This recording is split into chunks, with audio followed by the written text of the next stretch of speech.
Bien, il semblerait que tout le monde nous ait rejoint ou presque.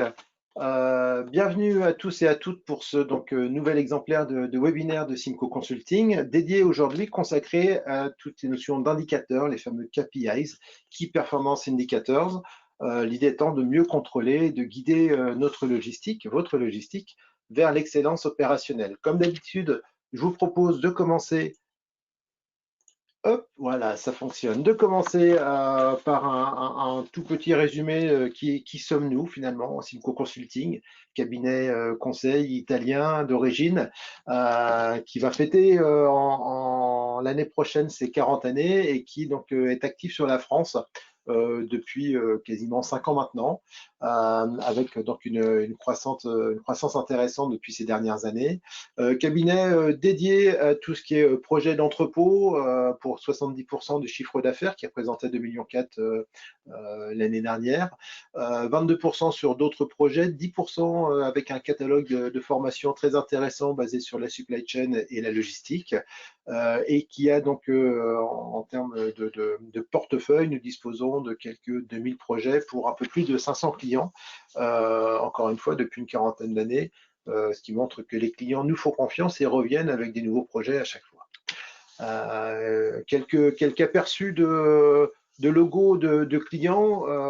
Alors, comme d'habitude, pour les nouvelles personnes qui nous rejoignent, vous aurez la possibilité de télécharger notre présentation sur le site internet. Vous pourrez reconsulter également en streaming la vidéo de ce webinaire.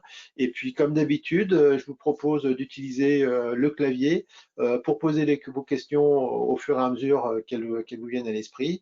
Et puis, donc, on prendra un petit temps à l'issue de ce webinaire, d'ici 3 petits quarts d'heure, pour répondre à vos questions, tout au moins le mieux possible, ou pour aborder d'autres sujets, si vous le souhaitez. Voilà, vous avez donc eu le temps de consulter quelques logos de clients. Voici des noms de clients avec une implantation, hein, en France, c'est à peu près 28 projets sur une dizaine de sites qui ont été gérés par Simco Consulting. La grande majorité de nos dossiers, évidemment, c'est en Italie, mais un petit peu de dossiers à l'exportation également. Les États-Unis, la Thaïlande, la Chine, pour ne citer que.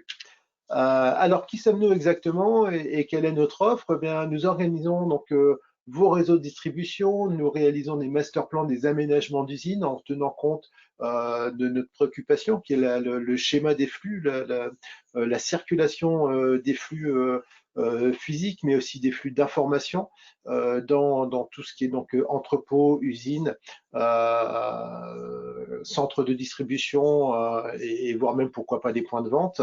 Nous avons donc une activité également où on peut vous accompagner sur la partie externalisation, donc des transports et de la logistique. On travaille également devant des dossiers sur la prévision de la demande, la gestion des stocks. On a un volet supply chain à notre actif. Le lean production qui est appliqué à l'entrepôt donne des résultats plutôt intéressants. Et puis donc ce catalogue de formation qu'on tient à votre disposition sans aucun problème. Parmi la partie logistique d'entrepôt qui nous concerne aujourd'hui, puisqu'on va parler indicateurs, on va parler de conception de systèmes de manutention interne, de conception de réorganisation d'entrepôt, tant traditionnel que automatisé, avec un fort niveau d'automatisation. On va avoir des dossiers ou appliquer des dossiers à l'aide de simulation de flux, simulation dynamique des flux, donc pour reproduire sur un environnement 3D et totalement digital, donc ce qu'on peut appeler un jumeau numérique pour anticiper les évolutions des organisations, voir les évolutions de process que l'on peut vous suggérer. Nous avons des actions d'amélioration continue. On va rentrer un peu plus en détail aujourd'hui dans ce cadre. Et puis, donc, tout ce qui est lié au système d'information, les WMS, les TMS et autres systèmes qui vont nous aider au quotidien, qui vont quelque part automatiser certaines tâches répétitives et nous redonner du potentiel pour nous consacrer à des tâches à plus de valeur ajoutée. Alors, au programme aujourd'hui, donc les indicateurs, on va commencer par un chapitre sur les mesures et les indicateurs de performance. Finalement, qu'est-ce que c'est? Même si on commence quand même à en entendre sérieusement parler, même si aujourd'hui nos politiques l'utilisent, avec ce contexte de coronavirus, on reçoit et on nous montre dans les journaux, dans les magazines, des indicateurs qui sont un peu morbides malheureusement, mais voilà, cette notion d'indicateur est aujourd'hui rentrée dans les mœurs. Nous, ce qu'on va vous proposer, c'est de rentrer un peu plus en détail dans les indicateurs de type entreposage et transport, de voir comment est-ce qu'on exécute le service au moyen, qu'est-ce que nous apportent ces indicateurs au quotidien, et puis comment est-ce qu'on met en place des systèmes de contrôle de performance au moyen de ces indicateurs. Avant de démarrer, les indicateurs qui peuvent être de suivi, des indicateurs de performance et des indicateurs contractuels, on verra la subtilité par la suite. Avant de démarrer, je vous propose un petit quiz. Vous avez un client, alors c'est plus trop de saison, hein, les tubas pour aller au ski, il n'y a pas de ski de toute façon, donc vous avez un client qui vous achète 50 tubas bleus et 50 tubas orange. Manque de peau, quand vous le livrez, vous allez lui livrer 50 tubas verts et 50 tubas bleus, pardon, mais vous allez livrer que 49 tubas orange puisque il y en a un qui est, vous l'aviez, vous n'avez pas d'écart d'inventaire, très bien. Par contre, il était un petit peu abîmé, vous n'avez pas osé l'envoyer, et donc vous envoyez à votre client 49 tubas orange et 50 tubas verts, je vais y arriver, contre 50 et 50 en termes de livraison. À vos claviers, si vous voulez renseigner, calculer ce taux de service. Il n'y a pas de piège, mais ça peut ouvrir un débat intéressant sur cette notion d'indicateur, de calcul et de définition notamment de calcul. Et là, je vous ai donné quelques indices intéressants. N'hésitez pas, on reparlera de ce quiz, de ce programme à la fin de notre webinaire. Alors, les indicateurs servent évidemment à prendre des décisions dans l'entreprise. Et si on n'a pas d'indicateur, la direction va se consacrer plutôt à la production, la stratégie va plutôt s'orienter sur la quantité plus que sur la qualité. Encore faut-il suivre cette notion de quantité. On n'a pas d'indicateur en rouge, donc pas de crise, pas d'anomalie, pas de décision décelée, si ce n'est peut-être à force d'entendre les clients râler, mais il va être peut-être un peu tard pour agir. Et puis, on va prendre des décisions qui vont plutôt être réactives suite à cette notion et à ces réactions de clients, plutôt que proactives où on pourrait anticiper et analyser en interne ce qui ne va pas et ce qui se passe. Et donc, on va se retrouver dans des situations d'inefficacité, d'augmentation des coûts, de non-maîtrise des coûts, de non-information de la direction qui, pour elle, peut-être que tout va bien, et puis d'occasion manquée de faire un pas en avant et peut-être d'aller chercher des parts de marché chez nos clients qu'on va perdre aujourd'hui du fait de cette mauvaise compétitivité. Évidemment, on ne peut s'améliorer que si on mesure. Monsieur Deming, l'ingénieur et ses 10 conférenciers, consultants en gestion d'entreprise, nous disaient si vous ne pouvez pas mesurer, vous ne pouvez pas le gérer. Et puis Monsieur Welch, président de General Electric de 81 à 2001, qui lui, de son côté, nous disait vous obtenez ce que vous inspectez et pas ce que vous attendez. Voilà, donc deux phrases qui nous donnent à réfléchir sur finalement la mise en place d'indicateurs, mais de bons indicateurs et d'indicateurs avec un esprit, une notion d'amélioration continue qui fait que petit à petit, on progresse. On a cette notion d'amélioration avec la roue de Deming, cette fameuse roue qui nous dit on planifie, on fait, on vérifie, on agit. C'est-à-dire qu'on planifie en fonction des remontées et de nos analyses. On fait en fonction de notre planification. On vérifie à la fois que ce qu'on fait correspond à ce qu'on devait faire et on vérifie que ce qu'on fait correspond à ce qu'on avait planifié, imaginé comme résultat. Et puis derrière, on agit et c'est une roue qui tourne sans cesse et qui, au moyen de cette cale de système de management de qualité que vous voyez sur le schéma, nous permet de progresser, de faire des petits pas en avant, et donc c'est ce qu'on appelle le principe de l'amélioration continue. Alors pourquoi est-ce qu'on mesure nos indicateurs Eh bien, deux choses. Elles permettent de vérifier l'évolution de l'efficacité opérationnelle. C'est important de connaître ses opérations, de connaître ses bases, ses historiques, d'avoir un système de récupération donc d'informations, de données. Et puis, chaque système, lui, va tendre à évoluer dans le sens des mesures qu'on va prendre. Donc, tout processus peut être amélioré, c'est la base, c'est le prérequis. On s'améliore que si on mesure, si on connaît, et par contre, je ne connais que si je mesure. Et donc, cette idée de question, mais pourquoi finalement est-ce qu'on veut mesurer nos indicateurs et à quoi ça va servir? Ça va servir, prenons le temps d'analyser ce tableau qui est intéressant, ça va servir pour percevoir les signaux liés aux résultats, au statut de l'entreprise, aux demandes clients. C'est des choses qui sont capitales, qui sont importantes. C'est finalement la connaissance de son environnement de travail, une connaissance à 360 degrés. Ça va servir pour améliorer la qualité, la rapidité des prises de décision. On peut réagir rapidement si on a le bon indicateur au bon endroit, au bon moment, qui va nous permettre d'identifier, avant qu'il soit trop tard, de déceler des notions de dérive sur certains indicateurs. On va planifier des ressources, des activités du système logistique.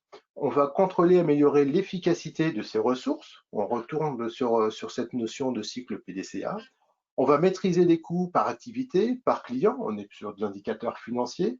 On va améliorer la qualité du service, la disponibilité, les délais, et on va définir des objectifs pour récompenser, encourager les collaborateurs. Ça, c'est quelques exemples d'indicateurs que l'on peut mettre en place. Ces indicateurs ne vont pas être figés. Il faut évidemment les faire évoluer dans le temps.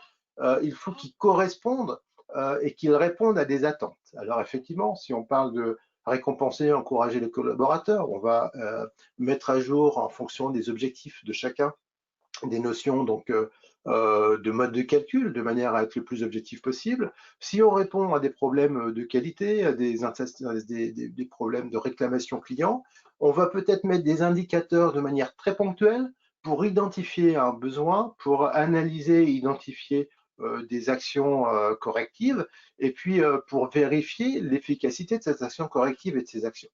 Une fois qu'on voit que l'action est maîtrisée, on peut retirer l'indicateur de notre tableau de bord, peut-être le remettre de manière un peu plus ponctuelle, un peu plus espacée, pour en faire place à de nouveaux.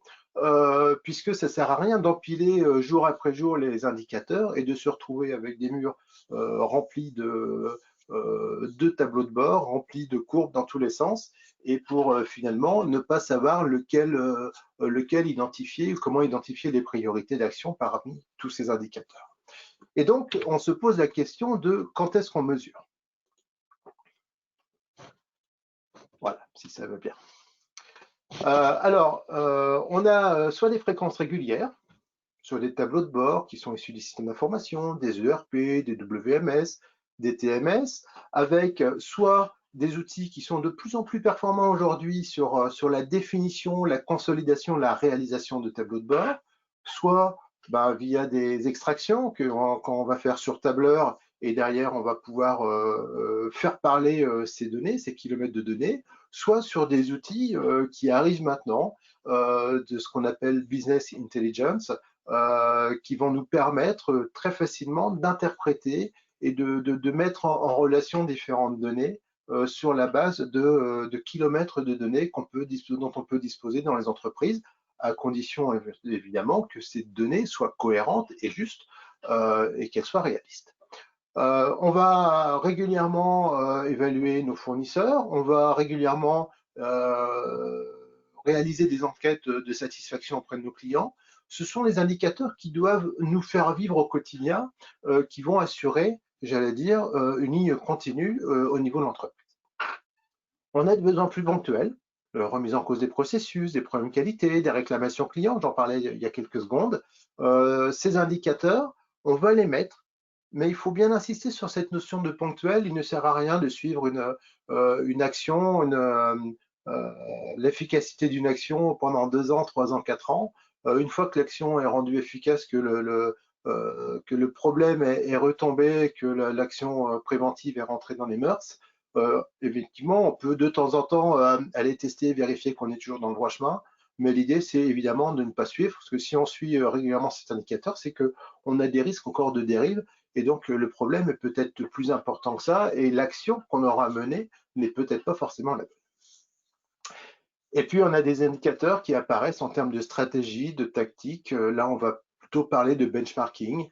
On va aller analyser nos offres, le marché, faire des études, des analyses des concurrents, et puis voir comment est-ce qu'on se positionne. On est beaucoup sur des notions peut-être quantitatives, mais aussi financières, pour aller voir. Il y a des modèles qui existent dans les domaines de la supply chain. Il y a le score notamment, qui nous permet donc d'aller finalement nous comparer par rapport à des entreprises du même secteur, d'activité, d'une même taille, etc. Et de comparer surtout, c'est le piège et c'est le danger, de comparer ce qui est comparable. Alors, ces mesures et donc ces indicateurs, je vais tout à l'heure, KPI, hein, on aime bien parler en anglais, Key Performance Indicators. Les indicateurs clés de performance, ce sont des données d'une entreprise qui sont calculées pour connaître le niveau opérationnel et stratégique de cette fameuse entreprise par rapport aux critères et aux objectifs qu'on s'est fixés. Différentes entreprises suivent différents indicateurs. Il n'y a pas de nombre idéal, il ne faut pas en avoir 30 000 non plus. Il faut que ce soit une quantité raisonnable. On verra tout à l'heure, il y a la hiérarchisation des indicateurs qui doivent partir de la base et remonter au fur et à mesure, donc le niveau hiérarchique.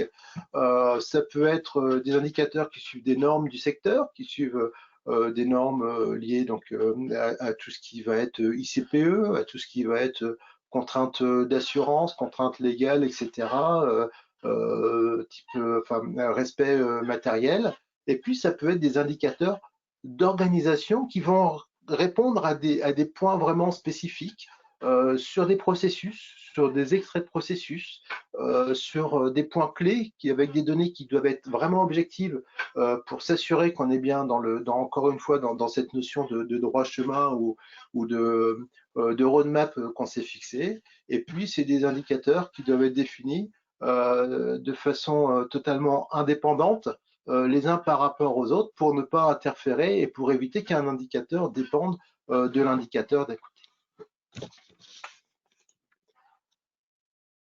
Et donc, dans ces objectifs, on peut avoir des objectifs d'efficacité, tant interne qu'externe. On peut avoir des objectifs de volume, de flux, de suivi, de niveau d'organisation. Et puis, on peut avoir des objectifs qui vont plutôt être des objectifs d'alerte de saturation. Parmi les efficacités externes, on retrouve la qualité attendue des clients.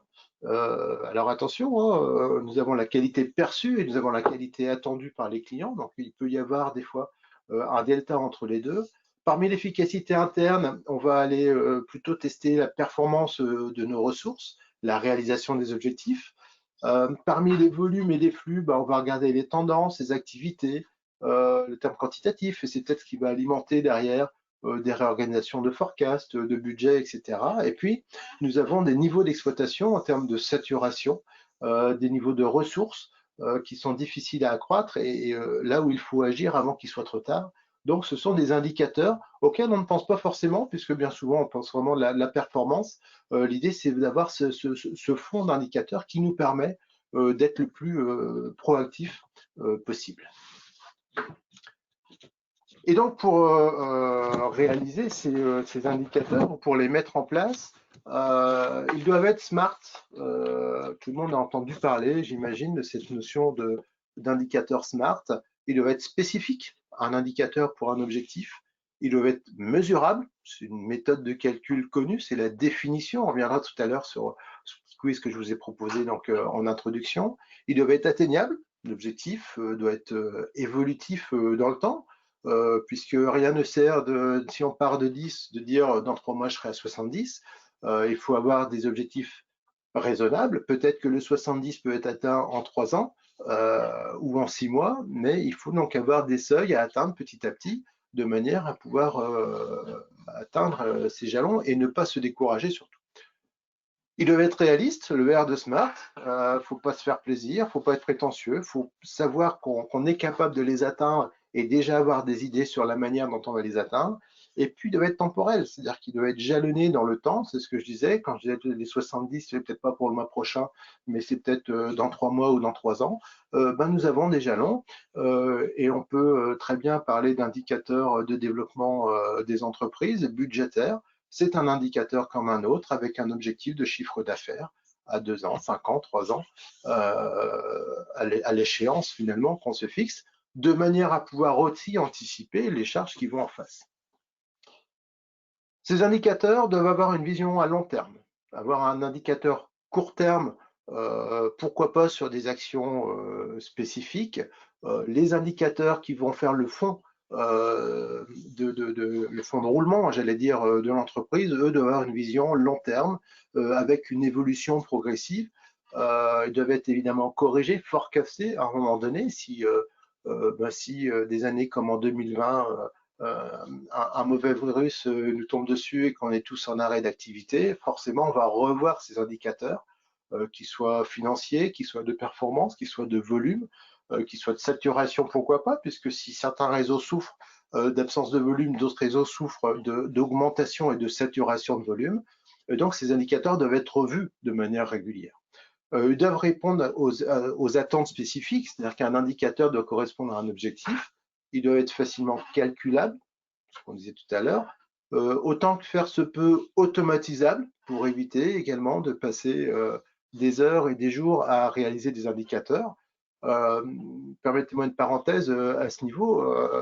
Sur des phases d'audit ou d'analyse de service, bien souvent, je prends sur moi de demander à des personnes dans certains bureaux d'arrêter ou tout au moins de préparer les indicateurs qu'ils préparent d'habitude, du type tous les lundis matins, je passe ma matinée à réaliser des indicateurs. Ok, très bien. Vous êtes sûr qu'on les utilise? Oh, très certainement. La semaine prochaine, vous les envoyez pas et vous attendez voir ce qui se passe. La semaine d'après, vous les envoyez pas, vous attendez de voir ce qui se passe. Et si au bout de 2, 3 fois, on vous demande pas des indicateurs, ça veut dire que personne ne les regarde et que vous perdez une demi-journée par semaine. Alors évidemment, le faites pas tous à votre niveau et dites pas que c'est moi qui vous l'ai dit parce que je vais me faire taper sur les doigts. Par contre, c'est important de savoir si le temps qu'on passe, parce qu'on passe un temps fou et énorme en entreprise à réaliser ces indicateurs, est-ce que, et d'une, ils sont effectivement interprétés, est-ce qu'ils servent à quelque chose, ou est-ce qu'on s'en sert juste quand on en a besoin ponctuellement? Et deux, comment est-ce qu'ils sont constitués? Comment on peut automatiser leur constitution et leur mode de calcul de manière à les mettre directement dans un tableau de bord? Et encore une fois, on parle de digitalisation des organisations. Et quand on aborde le chapitre digitalisation, il faut absolument aborder cette notion de constitution d'indicateurs. Les dashboards. Donc, on doit pouvoir alimenter ces indicateurs et les comparer d'année en année. On doit gérer, chaque pilote de processus doit gérer ses propres indicateurs, ne pas les confier à quelqu'un d'autre. C'est au pilote de gérer ses indicateurs, de les mettre en place et de se challenger son équipe par rapport à ces indicateurs. Et puis, on doit se présenter en quantité raisonnable pour chaque pilote, parce que sinon, effectivement, on va passer des journées d'abord à constituer les indicateurs et puis ensuite à mettre en place des plans d'action suite à ces indicateurs. Et chaque pilote de processus réalise ces indicateurs et chaque pilote de processus va remonter ces indicateurs. Tout à l'heure, je vous parlais de ce niveau hiérarchique, de manière à ce que en haut de la pyramide hiérarchique, si un indicateur est au vert, il n'y a pas de raison de s'affoler. Si un des indicateurs, ici je propose 5 indicateurs, 3 au vert, 1 orange, 1 au rouge, eh bien qu'est-ce qui se passe avec cet indicateur rouge? On descend d'un cran le service hiérarchique, il y a du rouge, il n'y a pas de rouge, ok. Et on descend petit à petit, on regarde où sont les indicateurs qui sont en rouge de manière à pouvoir identifier et aider. Il ne s'agit pas d'aller taper sur quelqu'un, façon de parler évidemment, parce que ces indicateurs ne sont pas bons, il faut aller l'aider à prendre les bonnes actions, à prendre le recul pour répondre à ces fameux indicateurs. La logique mise en place donc permet de cibler les indicateurs dans le rouge, de descendre pas à pas vers leur source pour comprendre et encore une fois aider à la mise en place d'actions puisque peut-être que le pilote de processus en lui-même n'a pas forcément les moyens de répondre à ces indicateurs, mais il faut l'aider et lui donner ses moyens pour les résoudre. Alors, comment on réalise ces indicateurs? On va d'abord sélectionner les processus prioritaires. Voilà, quand on est en phase de mise en place de nouveaux indicateurs, c'est qu'est-ce qu'on doit surveiller, quelles sont les priorités, et ça, c'est chaque pilote de processus qui doit réaliser. Quelles sont les décompositions des processus, donc en phase et en activité. Comment est-ce qu'on identifie les indicateurs clés pour ces processus, phases et activités sélectionnées. Comment est-ce qu'on définit, qu'on construit ces indicateurs, le métrique, la fréquence de détermination, l'agrégation, la source, de manière à être très clair à la fois sur la constitution et donc ensuite sur l'interprétation et l'analyse de ces indicateurs. Et puis, comment est-ce qu'on formalise la documentation? C'est une description de process, des assets, une liste d'indicateurs, des exigences, etc., de manière à pouvoir vérifier, détecter toute anomalie dans le processus de mesure et du bilan. C'est un cheminement qui est relativement logique, de manière à pouvoir vraiment mettre en place quelque chose d'efficace. Encore une fois, chiffrer pour chiffrer, ce ne sera pas forcément efficace. Par contre, chiffrer pour avoir des résultats et pour avoir des plans d'action, c'est quelque chose qui va intéresser dans l'entreprise. Alors, quand on cible sur la partie entreposage, sur la partie transport, on a quelques indicateurs qui nous viennent facilement à l'esprit. L'indice de rotation, donc d'un article, d'un ensemble d'articles, qui va exprimer pendant la période considérée le nombre de renouvellements total du stock, permettant à l'entreprise de récupérer des ressources financières dédiées au coût de possession, ce fameux coût de possession du stock. Est-ce que j'ai trop de stock? Est-ce que j'ai pas assez de stock? Comment je fais par rapport au service client, au risque que je prends de rupture? Et donc, on a cette notion, l'inverse de l'indice de rotation, c'est le jour de couverture, le nombre de jours de couverture. Une entreprise qui vend en moyenne 1000 unités par jour et qui a un stock de 10 000 pièces, va couvrir 10 jours de couverture et donc va avoir un taux de rotation qui va être donc d'un jour sur 10, donc de 10%. Une entreprise qui va avoir 5000 pièces en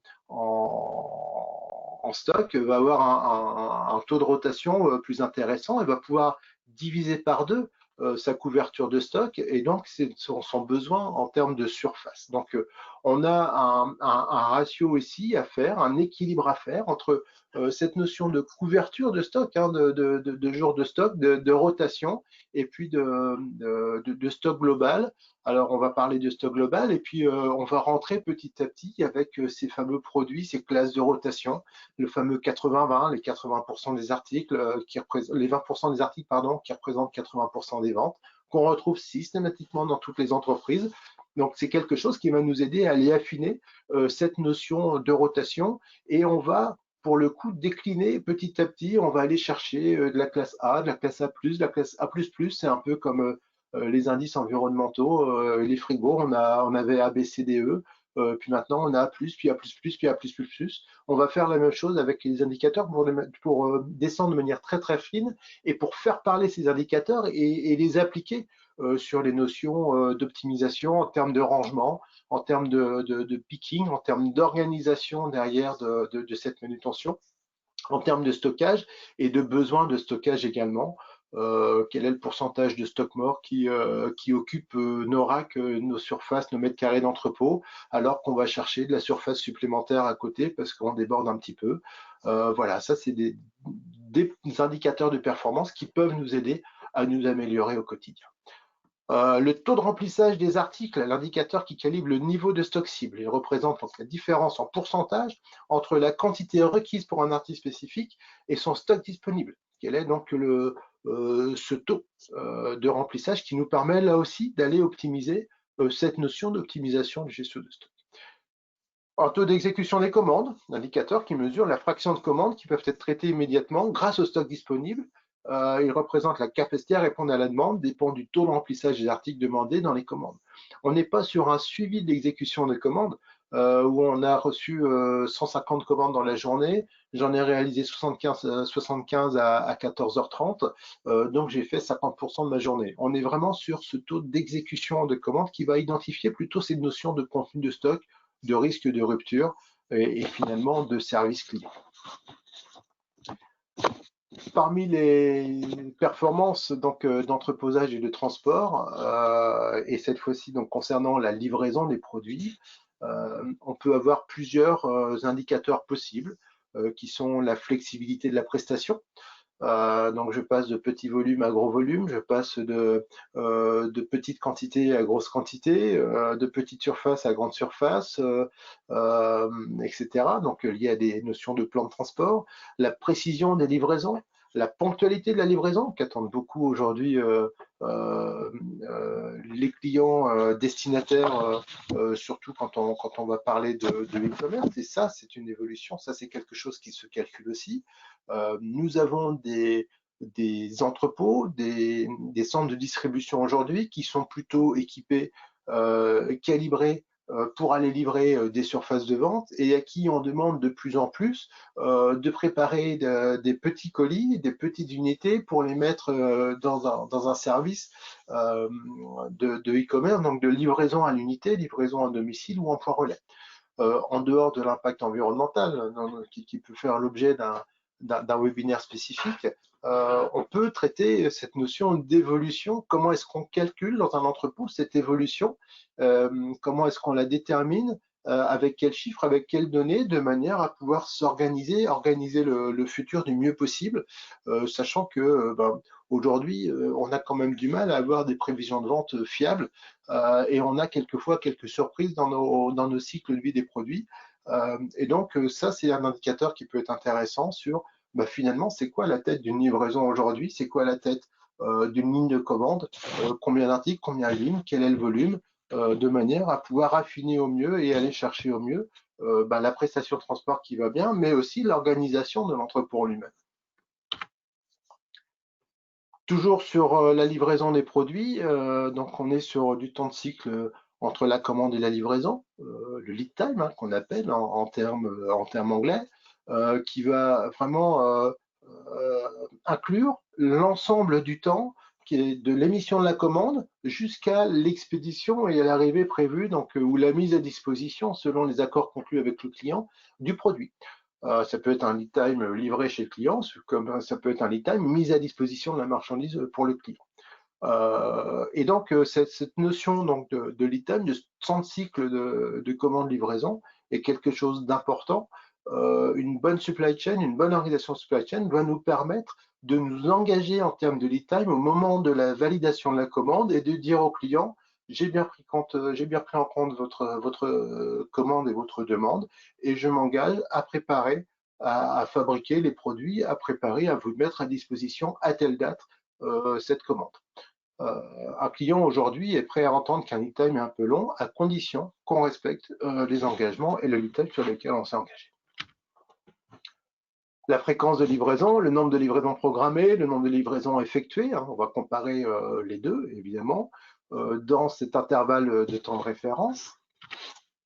La ponctualité des livraisons, quelque chose d'important aussi, le nombre de commandes qu'on va avoir traitées dans les délais, le nombre de commandes qu'on va avoir traitées en retard, le nombre de commandes qu'on va avoir traitées donc, en avance. Donc tout ça, c'est des points qui sont essentiels dans le calcul. Alors peut-être pas les 3 lignes, mais peut-être une ligne sur les 3 peut vous intéresser et animer un tableau de bord permanent et informer vos collaborateurs parce que il ne s'agit pas d'avoir des indicateurs non plus, et je passe bien le message, pour les afficher dans un bureau ou pour les laisser au fond d'un classeur Excel dans un ordinateur. Alors, l'indicateur doit permettre d'animer ces équipes, de faire des briefs réguliers, d'avoir des points, ce qu'on peut appeler des routines régulières où on sait que tous les jours, à telle heure, on fait un point sur tel ou tel indicateur, on fait un point sur la journée d'activité, etc. La précision des livraisons, les commandes reçues complètes, les lignes d'entrée non conformes par poste sur le total des lignes d'entrée, le nombre d'entrées non conformes sur le nombre total des lignes d'entrée, etc. Donc tout ça, c'est des points qui nous permettent aussi d'aller calibrer le bien fondé et la bonne opération de nos fournisseurs. Et la flexibilité de la prestation, demande de modification de quantité satisfaite, sur la demande totale de variation, variation des demandes de combinaison d'articles satisfaits, la demande d'anticipation d'expédition, les demandes de report d'expédition. Donc tout ce qui va aussi sortir de l'ordinaire et qui va aussi quelque part avoir un coût associé. Est-ce que je suis capable de gérer les urgences, dans mon équipe, de gérer 5%, 10%, 15% du temps consacré à des choses à des choses exceptionnelles, à des notions d'urgence? Est-ce que ce buffer de temps, est-ce que je peux le mettre à disposition justement parce que je vais anticiper le fait que j'ai X% des commandes qui arrivent toujours avec une demande de dernière minute, avec une notion d'urgence, etc. Et ce buffer de temps que je m'autorise me permet derrière d'aller honorer mes engagements. On peut parler aussi de performance donc en notion d'entrepôt, hein, donc l'occupation des stocks, le nombre d'emplacements occupés sur le nombre total d'emplacements. Les WMS savent très bien sortir ces notions-là hein, dans les indicateurs. Les surfaces occupées sur les surfaces totales. Alors ici, on est plus en surface en occupation quand on a des zones de quai, des zones de masse, des zones de rack, des silos, etc. Et puis le volume occupé sur le volume total. Chacun doit identifier, pas la peine de suivre les trois, mais chacun doit identifier quel est son critère, quel est son indicateur, de manière à pouvoir là aussi anticiper, peut-être à sonner l'alerte en disant oh là là, mais là mon entrepôt est totalement vide, qu'est-ce qui se passe? Je ne vais plus rien rentrer comme chiffre d'affaires. Où il se passe un problème de production, où je vais avoir des ruptures, où je ne sais pas préparer la saison, ou au contraire, attention, l'entrepôt est plein, là, c'est plus la peine de m'envoyer des camions, bah, c'est trop tard, il est dans la cour, bah oui, mais j'en fais quoi hein? Donc l'idée, c'est vraiment d'anticiper et de gérer cette notion d'occupation des stocks. Évidemment, une des clés essentielles quand on est en logistique, en tant que prestataire que chargeur, c'est cette précision d'inventaire. Le nombre d'articles comportant des erreurs sur le nombre total d'articles, les écarts entre le stock physique, le stock WMS et le stock ERP, tous ces écarts, toutes ces analyses qui peuvent mettre en évidence un problème dans le processus de préparation de commande ou de stockage ou de réception, qui peuvent générer aussi par ces écarts donc des ruptures clients. Est-ce qu'à un moment donné, il vaut mieux pas gérer ces écarts de manière anticipée et annoncer aux clients que non, on n'a pas le stock, plutôt qu'annoncer une disponibilité client, et puis derrière, être obligé de rappeler le client en lui disant attention, je suis en rupture sur certains titres-là parce que je trouve pas le produit.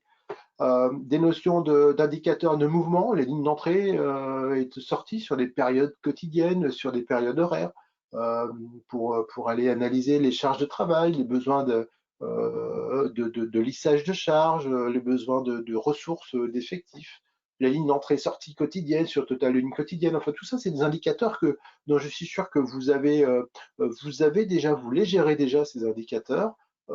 Qu'est-ce que vous en faites aujourd'hui? Est-ce que vous allez mener des actions ou est-ce que c'est juste des indicateurs de suivi finalement? Parce qu'on peut avoir aussi des indicateurs de suivi, c'est juste pour information qu'on reçoit une donnée.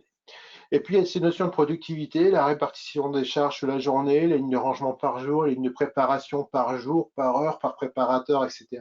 Là aussi, plus on digitalise nos organisations, plus les informations sont faciles à remonter. Et donc, nos outils, nos WMS, nos ERP, associés à des interfaces homme-machine de type PDA, Flash, RFID, etc., nous permettent relativement facilement, sans forcément descendre au niveau flicage, entre guillemets, mais d'avoir une notion, un engagement, une cohérence de fonctionnement de manière à calibrer correctement les équipes et manager aussi également ces mêmes équipes. On revient un peu sur la partie transport, hein, voilà les performances qui sont donc liées donc à ces indicateurs, les délais de livraison, donc pour les différentes livraisons de marchandises, la notion de ponctualité, livraison dans des délais, livraison, les retraits ponctuels, les retraits tardifs, etc. La notion de précision. Voilà, est-ce que j'ai bien livré? Est-ce que j'ai des livraisons qui sont en anomalie par rapport à un nombre de livraisons totales? Est-ce que j'ai des colis qui sont pas forcément adaptés au type de livraison? Est-ce que j'ai des problèmes de casse? Est-ce que j'ai des problèmes d'erreur? Est-ce que j'ai des problèmes de calage dans le transport? Donc tout ça, c'est des choses qui forcément vont venir alimenter et nous permettre une amélioration continue en termes de transport. De même, on peut suivre la notion de productivité, même si on a plutôt tendance à parler de productivité des équipes. Là, ici, on va parler de productivité de transport sur un nombre de colis chargés sur un temps de chargement, un nombre de colis déchargés sur un temps de déchargement. On va parler de saturation du réseau, on va parler d'indice d'optimisation, les volumes expédiés par voyage, le nombre de moyens de livraison par voyage, le nombre de kilomètres par voyage, le nombre de kilomètres à vide, qui est un indicateur important aujourd'hui pour nos transporteurs. Puisque plus un transporteur va avoir de kilomètres à vide à réaliser, et forcément, plus la grille des tarifs de transport va avoir tendance à augmenter, évidemment, puisqu'on va transporter du vide. Si on parle de service client et d'exécution du service, on va identifier un ensemble de services visant à satisfaire ou à anticiper les besoins et les attentes explicites, voire implicites des clients. Nous avons ces attentes qui sont officielles, qui sont dites, et puis nous avons des attentes qui sont un peu des non-dits, mais qui font partie de la normalité des attentes du client. Et donc, on va essayer d'anticiper au mieux, ce qui signifie de répondre aux besoins déjà connus du client, mais d'aller connaître finalement les fonctionnalités, les services, puisqu'aujourd'hui on parle beaucoup de services associés aux productions, associés à nos outils, associés donc à nos prestations. Quels sont les services supplémentaires dont le client soit a déjà besoin, soit il n'en a pas conscience, mais il va en avoir besoin demain. On parle du tracking dans le transport, par exemple, qui est quelque chose qui est un point important en termes de suivi client pour vos clients. Et donc, on va analyser de la qualité de produit, on va analyser la qualité du service, on va analyser le prix ou du produit ou un coût.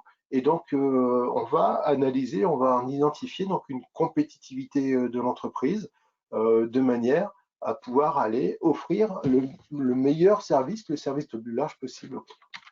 Et donc, on se retrouve avec cette notion ici de service contractuel, hein, donc ce qu'on appelle le SLA, Service Level Agreement, qui sont nos accords contractuels. Et on va parler d'attendus, on va parler d'indices contractuels et donc de réaliser les attendus, les écoutes des besoins des clients, avec une notion de ticket maintenance ou donc notre ticket de réclamation, avec nos indicateurs. Et donc ces trois boules contractuelles attendus réalisés forment donc cette notion de tableau de bord général sur l'exécution du service.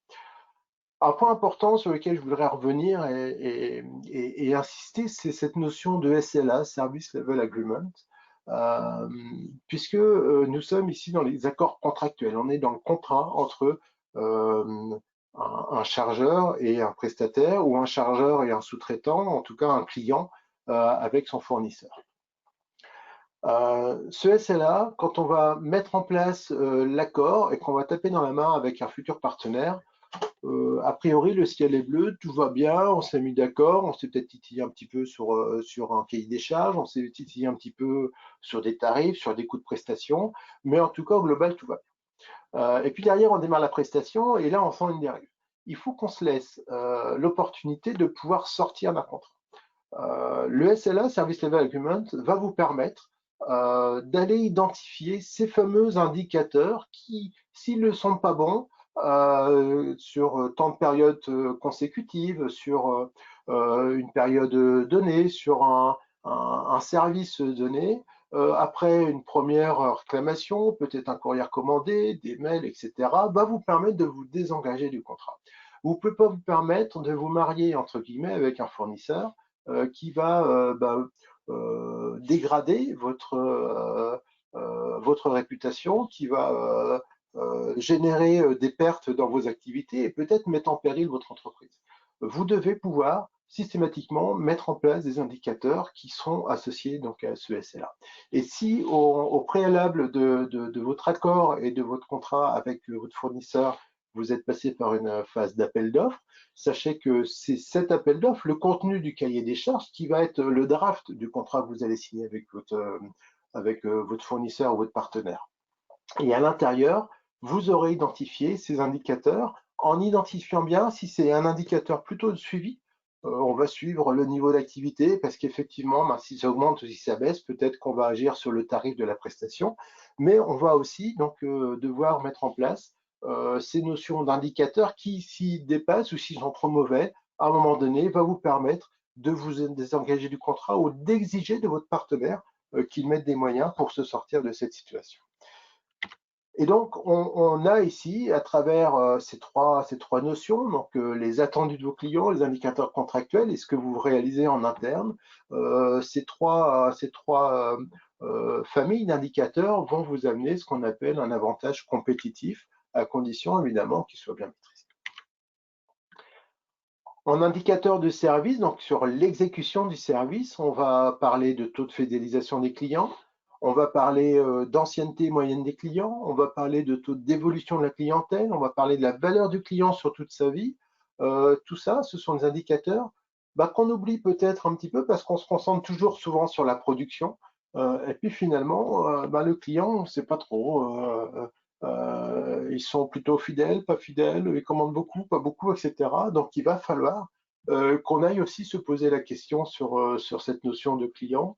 Et quand vous confiez vos prestations de conseil à un prestataire comme Simco Consulting, un cabinet conseil, nous allons avoir une phase importante d'écoute de vos clients. On va suggérer la mise en place de scénarios, la mise en place d'organisation logistique, d'organisation d'implantation en fonction de vos données, de vos stratégies, de votre cadre de référence, ce qui est possible, ce qui n'est pas possible de modifier, mais aussi on va avoir cette écoute vis-à-vis du client et qu'est-ce qu'attendent ces clients, vos clients demain en termes de services, en termes de prestations, qu'est-ce qu'attendent donc vos clients et on va en tenir compte dans les préconisations qu'on va vous faire. En indicateur de service, on retrouve aussi donc ce fameux score de satisfaction client, le score net du promoteur, alors qu'on n'entend pas souvent parler, l'indicateur qui permet le niveau de fidélité des clients, généralement déterminé par la question quelle est la probabilité que vous recommandiez cette entreprise à un ami ou un collègue sur une échelle de 0 à 10. Promoteur, prescripteur, en tout cas, c'est une enquête client qui va vous permettre vraiment de qualifier votre relation avec le client et votre fidélité du client et quelque part donc votre efficacité. Et puis donc le score d'effort du client, l'indicateur qui mesure la facilité d'une expérience avec l'entreprise, généralement déterminé par la question l'entreprise m'a-t-elle permis de gérer facilement mon problème? Est-ce que vous apportez des solutions à vos clients quand la demande sort un petit peu d'un cadre extraordinaire? Et puis donc vous avez le contrôle des performances, qui est donc l'objectif, donc c'est d'avoir une notion de compte rendu, un modèle assez synthétique qui permet d'aller droit au but, néanmoins complet, mais qui va doit être concis, fiable, surtout fiable, avec des fréquences régulières et qui ne doivent jamais être fournis en délai, puisqu'encore une fois, ça doit rentrer dans des rituels. Voilà, le fait de dire tous les jeudis à 9h30, on analyse un portefeuille de commandes, on analyse tel ou tel indicateur de manière à pouvoir anticiper sur la semaine d'après et pouvoir mettre en place des actions qui sont relativement rapides à mettre en œuvre ou mettre en place des actions un petit peu plus longues. L'idée, c'est quoi? C'est le rapport à la direction et puis donc également l'information, le management de ses équipes pour les tenir au courant, ainsi que celle de ses fournisseurs et de ses sous-traitants. Évidemment, quand on est sur une relation entre un fournisseur et son donneur d'ordre, on va avoir aussi un système d'indicateurs de performance qu'on va partager. Chacun est propriétaire d'indicateurs qu'on va mettre en commun et peut-être au moyen d'un COPIL, un comité de pilotage mensuel. On va se mettre autour d'une table, on va parler de nos indicateurs, on va parler de nos plans d'action, on va parler de ce qui fâche peut-être, et puis on va parler de l'avenir. Quelles sont les évolutions du volume, qu'est-ce qu'on attend demain, après-demain, etc. De manière à pouvoir se préparer, de manière à partager les problèmes ou les difficultés respectives et de voir à trouver des solutions ensemble. Donc cet indicateur, c'est la base d'une discussion saine et sereine, à condition évidemment de ne rien se cacher entre un prestataire et son fournisseur. Le système de contrôle de performance, excusez-moi, donc on est donc sur un outil de communication qui doit être en mesure de mettre en valeur et d'adresser correctement les messages contenus dans le rapport. C'est-à-dire que on ne peut pas encore une fois avoir un document A3 avec 30 graphiques dessus et à chaque fois donc des modes différents de visualisation, etc. Il faut qu'on puisse lire de manière assez simple et facile toutes les indications qui nous sont données à ce niveau. Et puis donc on a ce tableau de bord qui nous permet ce pilotage au quotidien et qui est simplifié encore une fois par la digitalisation, je vais y arriver, de nos processus, par nos systèmes d'information. On traite un maximum d'informations par nos flux d'informations, par nos systèmes donc, de flux. On a le flux physique, on a le flux d'informations, on a le flux financier. Et ce flux d'informations, il faut le mettre à bon escient pour remonter les informations, un peu encore une fois de business intelligence, pour remonter des choses qu'on ne voit pas à l'œil nu, des choses qu'on peut peut-être percevoir, mais dont on a besoin d'éléments concrets pour fiabiliser. Tant encore une fois, des indicateurs de suivi, des indicateurs de performance ou des indicateurs contractuels. Je pense que c'est la clé de la réussite de nos organisations de demain, savoir identifier ces fameux indicateurs et savoir dans quelle catégorie est-ce qu'on va les positionner, indicateurs de suivi, indicateurs de performance, indicateurs contractuels, qu'ils soient des indicateurs à long terme ou ponctuels, qu'ils soient des indicateurs en quantité raisonnable, ce qu'ils servent à piloter et à benchmarker avec nos fameux modèles score nos activités. Avant de conclure peut-être sur ces notions d'indicateurs, peut-être c'est le moment de revenir sur notre petite quiz du départ. Nous avons donc reçu une commande donc, de tuba rouge, enfin orange et de tuba bleu, donc 50 de chaque. On a su servir 50 tubas bleus et 49 tubas orange. Quel est le taux de service sur lequel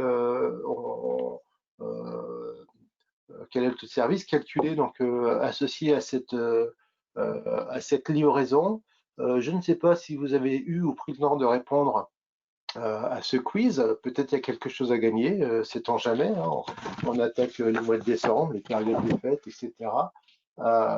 Simplement, je vais vous répondre, ça dépend. Alors, ça dépend n'est pas une réponse.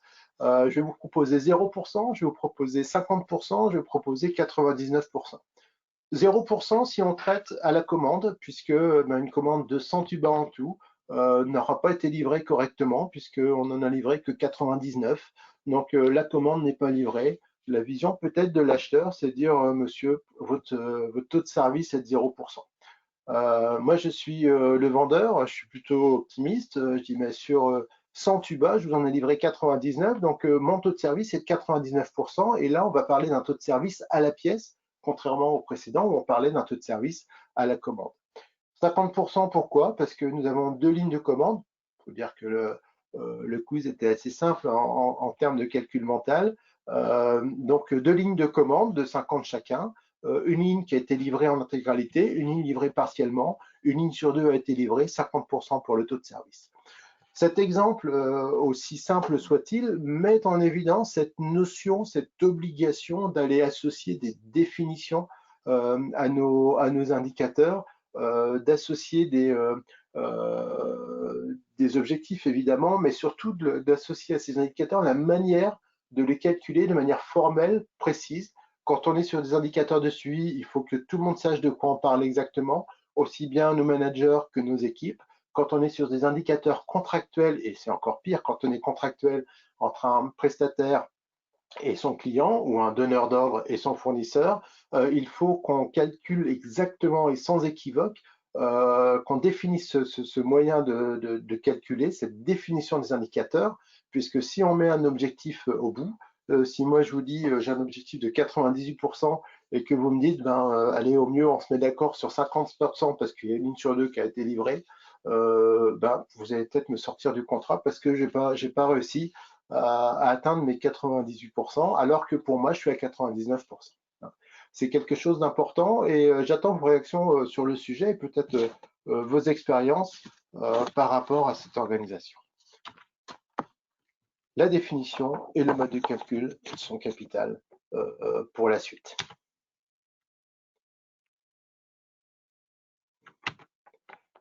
Alors évidemment, difficile de positionner un indicateur sur ce webinaire. Est-ce que ça vous a plu? Est-ce que ça vous a pas plu?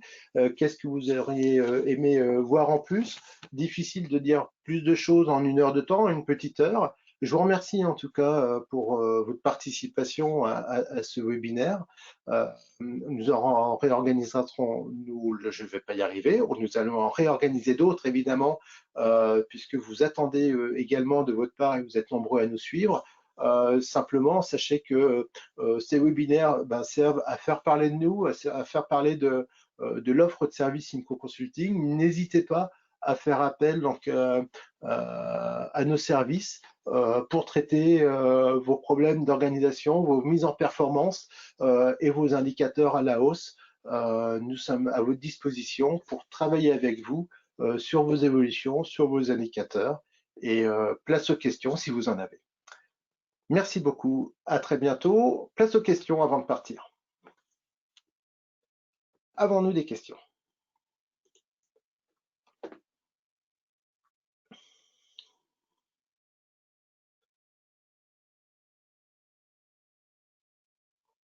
Alors, le temps d'afficher les questions. Alors, j'ai une première question.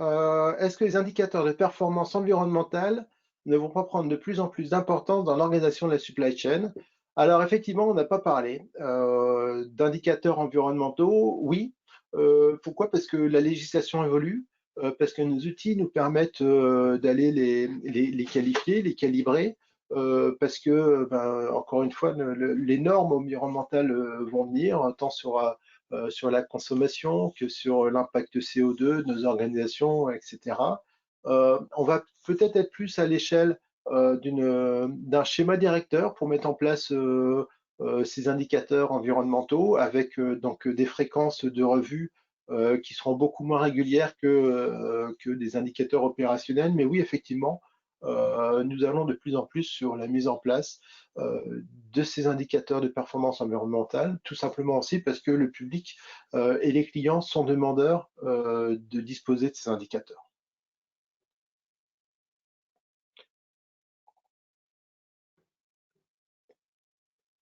Alors, est-ce que vous avez d'autres questions?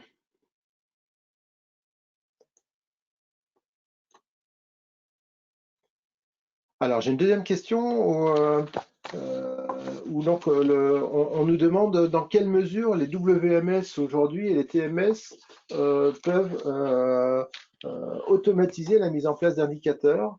Alors, on a des outils qui sont de plus en plus performants, qui nous donnent la main, donc soit qui ont donc des notions d'indicateurs qui sont préparamétrés, programmés dans les systèmes d'information, soit nous avons donc la main avec des systèmes qui nous permettent d'aller générer nos propres requêtes avec en interrogeant donc les tables de données, des fréquences, en mettant des objectifs, en mettant des calculs, et qui nous permettent de personnaliser une batterie d'indicateurs. L'idée, encore une fois, étant pas d'avoir 100 indicateurs devant un écran tous les matins quand on arrive, mais d'avoir le bon indicateur au bon moment, peut-être un indicateur qui suit une évolution d'organisation au fil de la journée, peut-être un indicateur qui va suivre des taux de remplissage, des niveaux de stock d'activité une fois par semaine par exemple, ou une fois par mois, des indicateurs d'activité qui vont nous permettre de tester, de projeter la tendance d'activité et d'affecter les bons moyens. Mais en tout cas, oui, de plus en plus, les outils d'information, les outils de système d'information, donc les WMS, les TMS, les ERP, nous permettent d'aller mettre en place les indicateurs qui vont bien à l'instant T.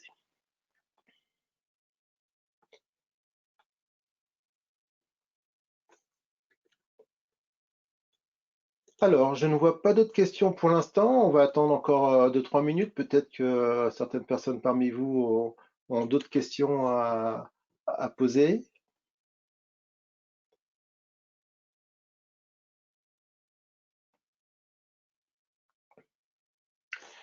A priori, non. Alors, évidemment, vous avez nos coordonnées ici, mes coordonnées. N'hésitez pas à me solliciter, n'hésitez pas à nous contacter. Vous allez recevoir donc le lien pour consulter donc à la fois le support de ce webinaire, à la fois donc la vidéo si vous le souhaitez. Euh, Vous avez ici mes coordonnées. N'hésitez pas à nous solliciter, ne serait-ce que pour un renseignement, pour échanger, pour avoir vos commentaires de vive voix sur l'organisation de ce webinaire ou de la série de webinaires qu'on aura pu faire sur l'année 2020. Euh, Encore une fois, merci pour votre participation et à très bientôt sur un futur événement de webinaire avec Simco Consulting. À bientôt, merci, au revoir.